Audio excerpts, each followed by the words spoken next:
আপনার অর্থ, আপনার ওয়েলথ, এগুলোকে না যত প্রাইভেট রাখবেন, যত গোপন রাখবেন, ইটস বেটার ফর ইউ। এর কারণ কি জানেন? হাদিসে আসছে আল আইনু হাক্কুন, মানুষের নজরটা সত্য।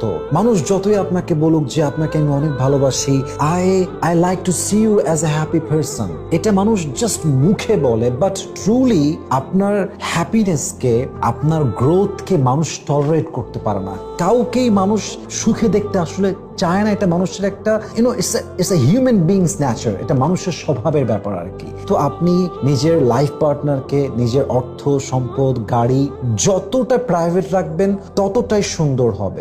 যত আড়াল রাখবেন তত বরকত পাবেন, যত আড়াল রাখবেন তত মানুষের নজর থেকে আপনি বেঁচে থাকবেন। অতএব শো অফ করা নয়, কিছু জিনিস প্রাইভেট রাখাই হচ্ছে peaceful and more wise. So please সবকিছু নিয়ে শো অফ করতে যাবেন না, কিছু বিষয় প্রাইভেট রাখেন।